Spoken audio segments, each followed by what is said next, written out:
Les voy a pedir que recuerden la época del colegio. Una situación amenazante y estresante, los exámenes. Nos preparábamos, dejábamos de comer, nos comíamos las uñas, salía gastritis, nos poníamos más irritables. Y los papás encima, ¿no? Viendo si estábamos estudiando o no estábamos estudiando. Y ni hablar de las pruebas de estado. Eran una espada de Damocles sobre la cabeza. Eran una amenaza literal, completa, aterradora. Las pruebas de estado definían nuestra vida, nos definían a nosotros. O sea, eran una cosa tremenda. Pero no podemos perder de vista lo importante. ¿Cuál es el objetivo de los exámenes? Medir el conocimiento y medir la habilidad para aplicar ese conocimiento. Pueden estar bien o mal formuladas las preguntas, pueden haber sesgos ideológicos en las pruebas de estado, como ha pasado varias veces. Sí, todo eso es cierto, pero fundamentalmente los exámenes buscan medir el conocimiento y la habilidad para aplicar lo aprendido. Hay una realidad, y es que siempre estamos dispuestos, nos guste o no nos guste, a ser examinados. Miren, presentamos entrevistas para trabajar, nos evalúan. Nos entrevistamos con gente para hacer negocios, están evaluando lo que estamos ofreciendo y nuestro conocimiento del producto que estamos vendiendo.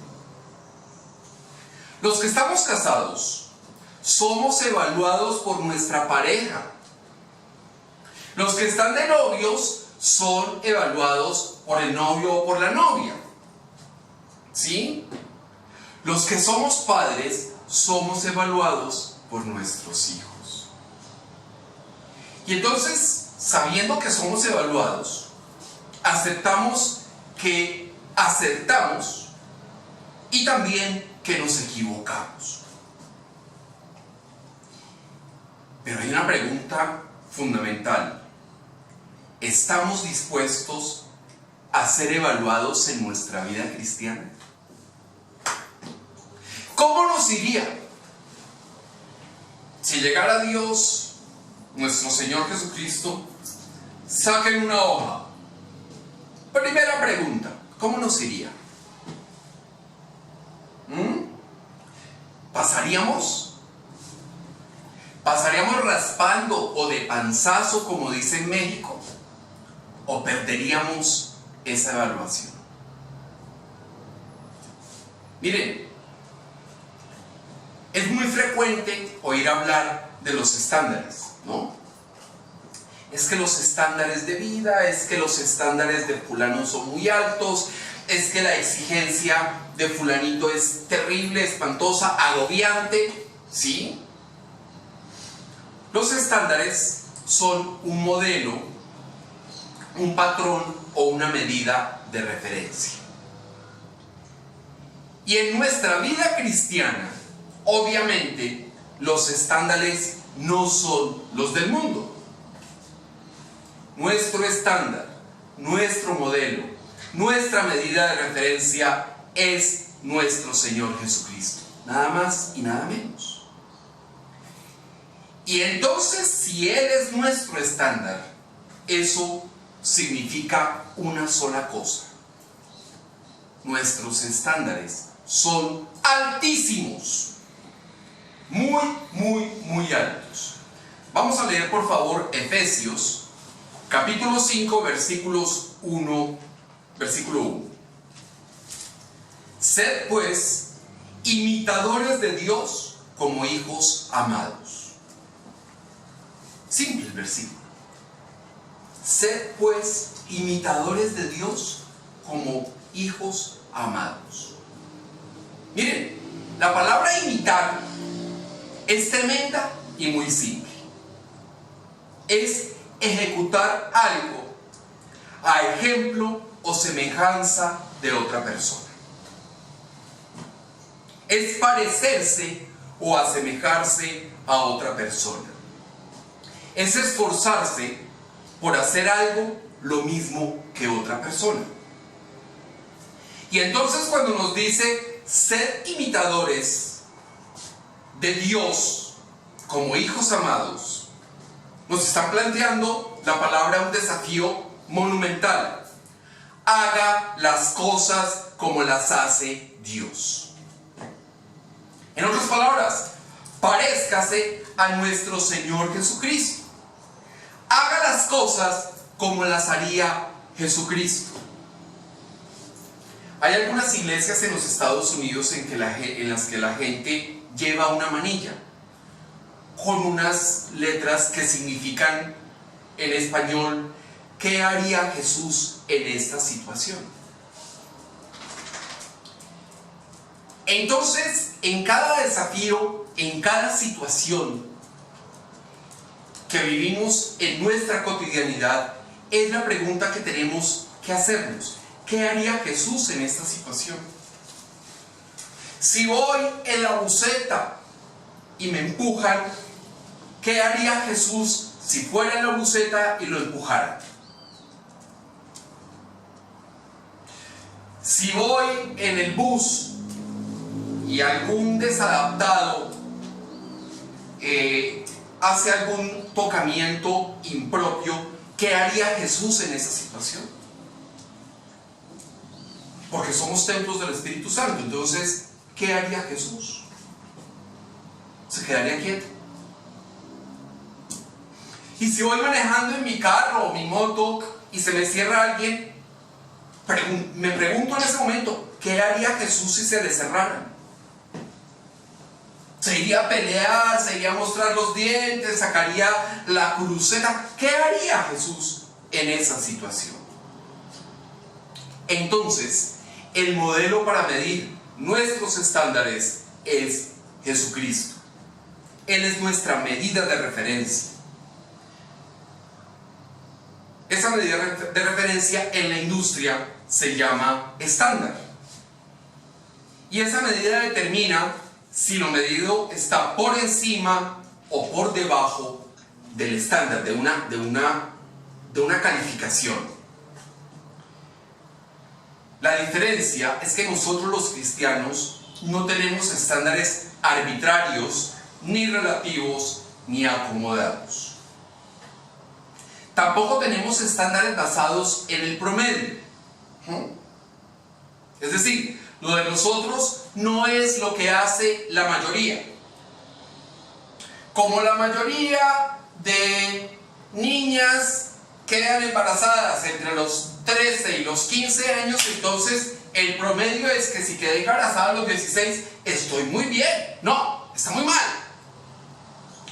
Como el promedio de los estándares dice que la gente comienza a consumir droga a los 8 o 9 años, y yo comencé a consumir droga a los 14, estoy muy por encima de los estándares. Y con el licor, y con la promiscuidad, y con. Entonces lo de nosotros no es lo que hace la mayoría.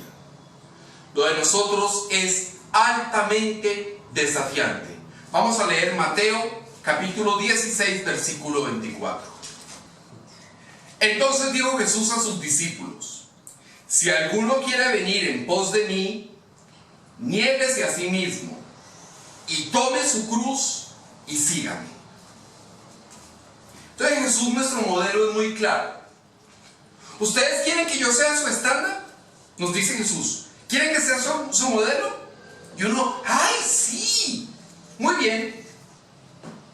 Entonces, lo primero es, olvídense de hacer su propia voluntad. Carguen su cruz. Es decir, estén dispuestos a sufrir burlas, a sufrir desprecio, a sufrir rechazo y aislamiento, porque es que, son cristianos. Entonces, estén dispuestos a eso por parte de los que no creen. Y también ¿Quieren que yo sea su modelo? Ok, hagan lo que yo les diga. Entonces son tres los componentes de la medición, son los componentes de nuestro estándar, de la evaluación que nos hace nuestro Señor: dependencia, disposición y obediencia. Vamos a analizar el primer estándar, el estándar de dependencia. El primer parámetro entonces de evaluación es muy desafiante: no hacer nuestra propia voluntad. Depender en todo de Dios. Entonces evaluemos: ¿dependo en todo de Dios? ¿Será que en muchas ocasiones no hago mi voluntad por encima de todo, por encima de la Biblia, por encima de mis convicciones, por encima de mis valores y de mis principios? El estándar de dependencia supone entregarnos, abandonarnos a Dios con toda convicción. Vamos a leer, por favor, Juan, capítulo 5, versículo 30. No puedo yo hacer nada por mí mismo. Según oigo, así juzgo. Y mi juicio es justo, porque no busco mi voluntad, sino la voluntad del que me envió, la del Padre. Y eso lo dice nuestro Señor Jesucristo. Jesús dice que Él no puede hacer nada por su propia cuenta, que su juicio es justo porque depende de la voluntad del Padre. Nosotros, al poner la voluntad de Dios en primer lugar, tampoco podemos hacer nada por nuestra propia cuenta. Dependemos de su voluntad, de la voluntad de Dios. Dependemos de su decisión, de sus decisiones, y sobre todo, dependemos de su soberanía. Dependo de la voluntad, de la decisión y de la soberanía de Dios. Completemos el examen. Ahí vamos en el primer punto, ¿no? Esta dependencia que nos pide Dios también es una renuncia, porque nos negamos a medirnos con los estándares del mundo. Fíjense, no es lo mismo la mansedumbre del mundo que nuestra mansedumbre. El mundo pide que seamos casi mensos. La mansedumbre de Dios, que nos plantea Dios, es enojarnos en el momento correcto por las razones correctas. Otro estándar, otro estándar del mundo que está equivocado, lo que llaman libertad en el mundo. Esa no es nuestra libertad. Y lo mismo pasa con la paz. Aquí llaman paz cualquier cosa, ¿sí? Y la paz de la que habla Dios es fruto de la justicia, es la paz, ¿sí? Y otros términos: justicia, amor, respeto, temor. La gente en el mundo considera que temor es miedo, pánico. Para nosotros el temor es respeto reverencial por nuestro Dios. Entonces lo primero que tenemos que medir es si dependemos realmente de Dios. Si pese a lo doloroso que pueda ser, hacemos y cumplimos la voluntad de Dios. Si nos abandonamos a su voluntad, o si por el contrario luchamos contra la voluntad de Dios y sufrimos el efecto de carritos chocones. Comenzamos a darnos y a darnos contra el muro porque no podemos avanzar. Es lo primero entonces que tenemos que evaluar, ¿sí? La dependencia. Lo segundo, el segundo punto de la evaluación es el estándar de disposición. Capacidad y disposición para el buen desempeño o ejercicio de una acción. Eso significa tener disposición. Jesús siempre ¿está dispuesto a dar lo mejor de él? María le dice, oye, se acabó el vino. Mamá, no estoy preparado, todavía no es mi tiempo. Se acabó el vino. ¿Qué vas a hacer? Convirtió el agua en el mejor vino. Privilegiados aquellos que pudieron disfrutar el mejor vino en la historia de la humanidad, que fue el que hizo Jesús. También estaba dispuesto a enfrentarlo todo. No sucumbió a las tentaciones de Satanás. No sucumbió a las tentaciones que planteaban los fariseos, los publicanos. No sucumbió a la tentación y al deseo de poderse defender de una muerte atroz como la que iba a sufrir. Pedro estaba dispuesto, con espada desenvainada, cortó oreja, cuan torero. ¿Sí? O sea, estaba dispuesto a enfrentarlo todo, incluso la tortura y la muerte por nosotros. Y entonces, esa disposición, ese ánimo para el buen desempeño, para dar lo mejor de sí, Jesús nos dio una fórmula para saber si estábamos en lo correcto o no estamos en lo correcto. Vamos a leer el Evangelio de Juan, capítulo 15, versículos 18 y 19. Si el mundo os aborrece, sabed que a mí me ha aborrecido antes que a vosotros. Si fuerais del mundo, el mundo amaría lo suyo. Pero porque no sois del mundo, antes yo os elegí del mundo. Por eso el mundo os aborrece. Entonces dice Jesús, si el mundo los aborrece, hombre, no se preocupen, a mí también me ha aborrecido, ¿sí? Y lo vemos hoy, patente. Cuando el gobierno comenzó a discutir este tema de abrir las iglesias y todo, salió una masa de gente a decir que no, que en lugar de abrir las iglesias abrieran los bares, las discotecas, que eso sí era importante, ¿sí?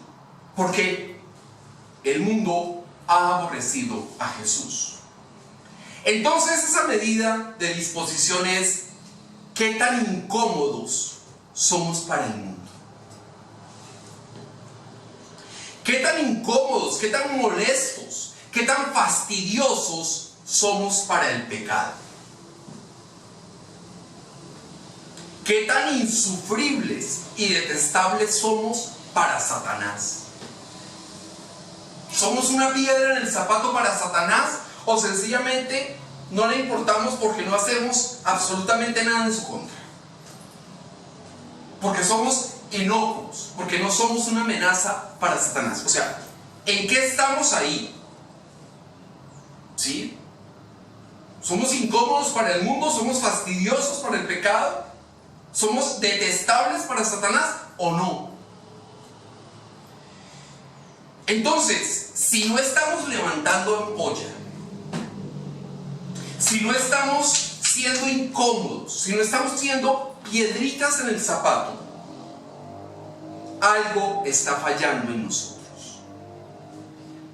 Si todo el mundo nos acepta, si todo el mundo, ¡ay, tan lindos! ¡Ay, qué hermosura! ¡Ay! Si todo el mundo hace eso, ¿sí? Estamos en una situación crítica. Jesús afirma que nos aborrecen porque el mundo ama lo suyo. Satanás ama a su gente, a sus hijos. Jesús dice, hijos de Satanás. El mundo ama lo suyo. El pecado ama al pecado. Lo promueve, lo estimula, lo alienta. El miedo está bien visto porque sirve a los planes del mundo. La falta de esfuerzo está bien vista. Algunos incluso alientan la falta de esfuerzo. Ay, no, que el gobierno subsidie y les dé todo para que ustedes no tengan que trabajar y dependan del gobierno, el gobierno no puede, como si el gobierno produjera algo. La noticia es que nuestros estándares hacen que no seamos del mundo. Que Cristo, nuestro estándar, ya nos eligió para no ser como el mundo. Es decir, ya fuimos elegidos por Él para ser como Él. Entonces, ¿estamos dispuestos? ¿Estamos siendo todos los días mejores cristianos, mejores ciudadanos, mejores profesionales, mejores estudiantes, mejores esposos, mejores padres, mejores hijos? ¿Estamos siéndolo o no? Miren, uno se pregunta, bueno, es que eso puede ser, eso del mundo puede ser una interpretación suya, ¿sí?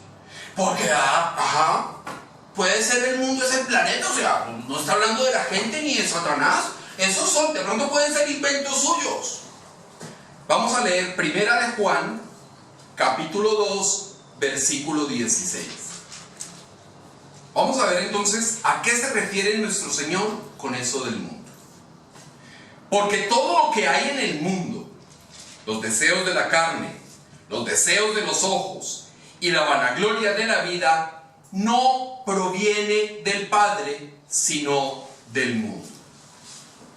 Entonces el mundo lo componen los deseos de la carne, las pasiones, esos odios pasionales que por ejemplo en nuestro país pululan, ¿sí? Los excesos, las obsesiones, la glotonería, la fornicación, los deseos de los ojos, es decir, lo que ejerce una atracción externa. Y esa atracción externa se convierte en envidia o codicia.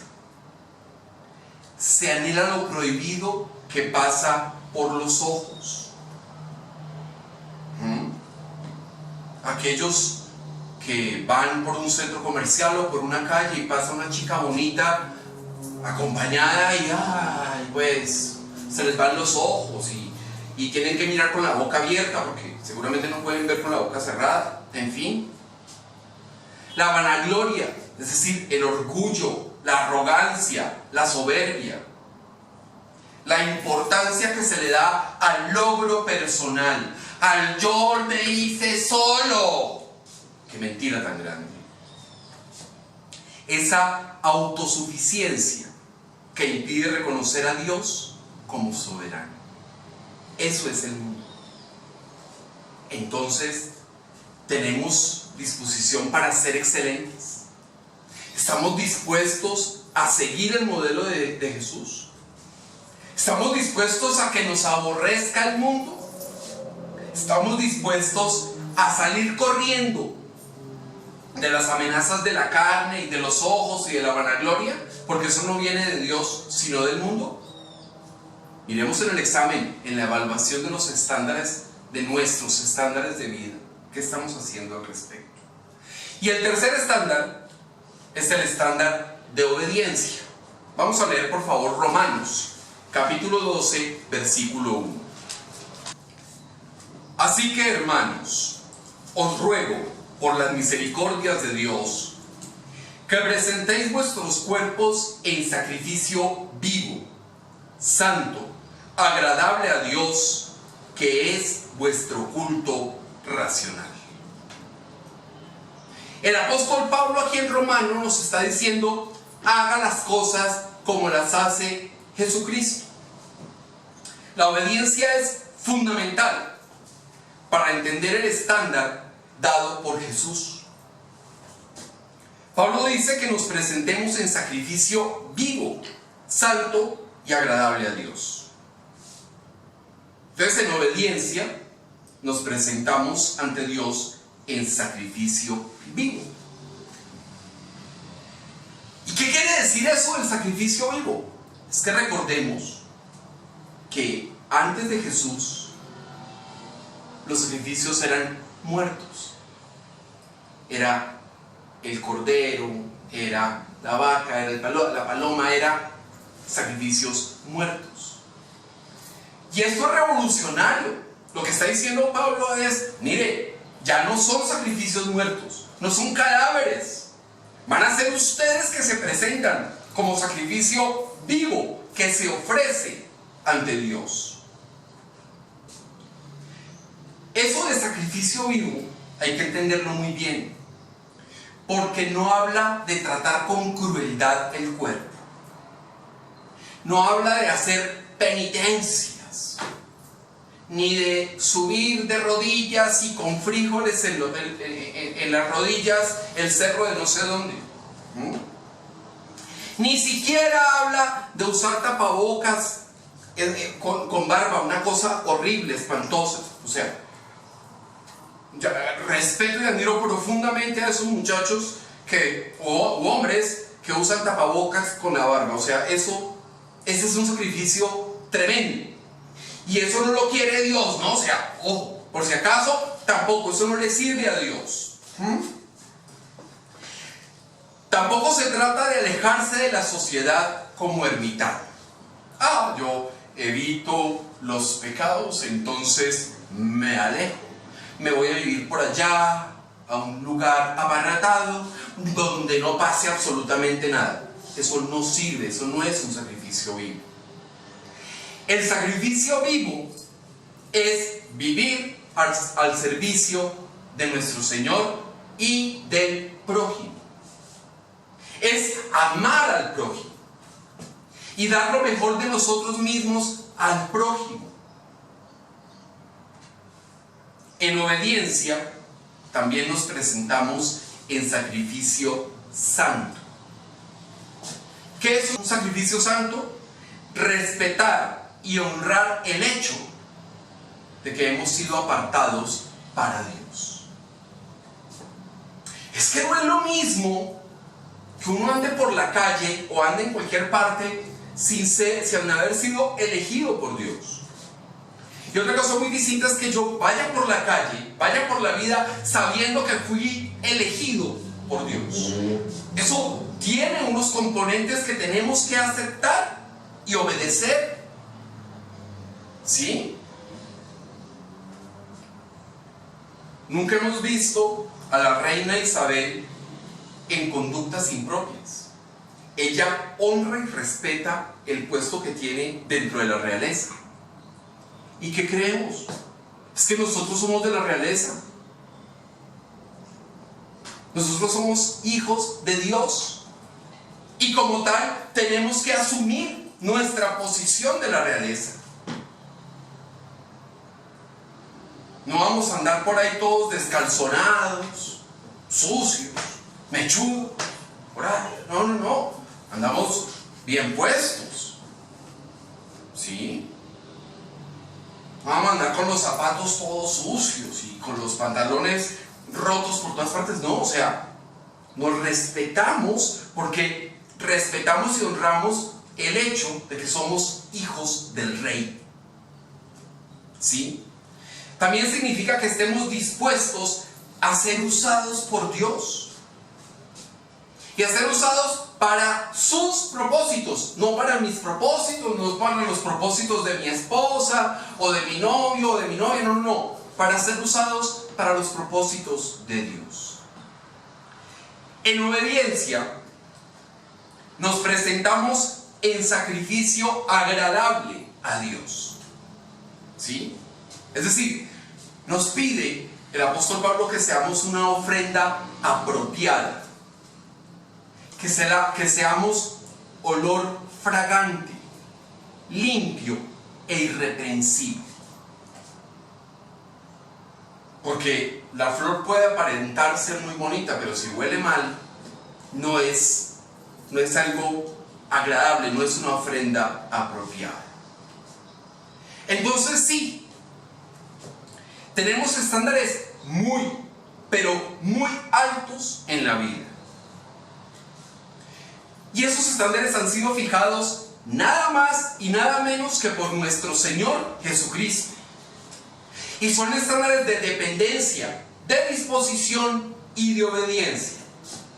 Todos dependencia, disposición y obediencia enfocados en Jesucristo. Entonces, haciendo el examen, alguien podrá preguntar, oiga, ¿y esos estándares son alcanzables? ¿O serán inalcanzables? No, para nada. Dios nos diseñó para alcanzar los estándares de Jesucristo. Vamos a leer por favor Mateo, capítulo 11, versículos 29 y 30. Llevad mi yugo sobre vosotros y aprended de mí, que soy manso y humilde de corazón, y hallaréis descanso para vuestras almas, porque mi yugo es fácil y ligera mi carga. Acerquémonos a Jesús sin miedo, sin complicaciones. Que la evaluación la perdimos, o sea, no dimos con medio. Perfecto, acerquémonos a Jesús. Porque al depender de Cristo, al disponernos para Él y al obedecerle a Él, vamos a comenzar a crecer y a apegarnos al modelo, al estándar, al altísimo estándar que es nuestro Señor. Algo muy importante: Jesús merece que trabajemos para alcanzar sus estándares. Él lo merece. ¿Cómo no va a merecerlo cuando dio la vida por mí? ¿Cómo no va a merecer que yo me esfuerce para alcanzar sus estándares? Para seguir su modelo, para imitarlo, ¿sí? Los estándares de Jesús son su yugo. Y aprender de Él es avanzar. Y Cristo lo dice claramente: su yugo es fácil y su carga es ligera. Es decir, no pesa, no complica, no abruma. El yugo, los estándares de Jesús dan libertad. Nosotros tenemos libertad y disfrutamos de la libertad que nos da Jesús, que nos dio Jesús, que nos trajo Jesús, porque dependemos de Él, nos disponemos para Él y le obedecemos a Él.